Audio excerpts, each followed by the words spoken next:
পরমারাধ্য শ্রী শ্রী বাবামণির রাতুল চরণে প্রণাম জানিয়ে এবং আমার সমস্ত গুরুভ্রাতা ও গুরু ভগিনীদের প্রতি সশ্রদ্ধ জয় গুরু সম্ভাষণ জানিয়ে আজকের পাঠ শুরু করছি। ওম অখণ্ড সংহিতা বা অখণ্ড মণ্ডলেশ্বর শ্রী শ্রী স্বামী স্বরূপানন্দ পরমহংসদেবের উপদেশ বাণী ষষ্ঠ খণ্ড। পুরুষের প্রতি নারীর কর্তব্য। শ্রী শ্রী বাবামণি বলিলেন, নারীকে সম্মান যে না করে সেই পুরুষকে মানুষ বলে স্বীকার করতে আমি প্রস্তুত নই। সে পশু বা নরপশু।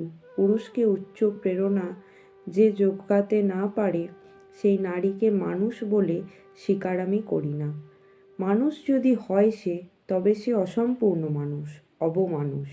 নারীকে সম্মান করার মানেই হচ্ছে এই যে প্রত্যেক নারীর ভিতরে পরব্রহ্ম সুপ্রকাশোন্মুখ হয়ে বাস করছেন, এই কথাটি নিরন্তর অন্তরে জাগরুক রাখা এবং অনুভব করার চেষ্টা করা। পুরুষকে উচ্চ প্রেরণা প্রদানের মানে সসীম থেকে অসীমের দিকে, ক্ষুদ্র থেকে বৃহতের দিকে, স্বার্থ থেকে পরার্থের দিকে, পঙ্কিলতা থেকে পবিত্রতার দিকে, দুর্বলতা থেকে সবলতার দিকে, ক্ষণসুখ থেকে নিত্যানন্দের দিকে অগ্রসর হবার জন্য উৎসাহিত করা।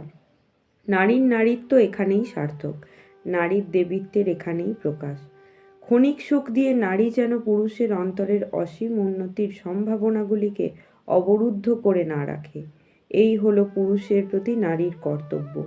নিজের প্রলোভনময়ী ছলনার মূর্তিকে পরিবর্তিত করে নারী যেন প্রেরণাদাত্রী প্রতিভার মূর্তিকে প্রকটিত করে এবং এইভাবে পুরুষের জীবনযুদ্ধের হয় মহাশক্তি সঞ্চারিণী।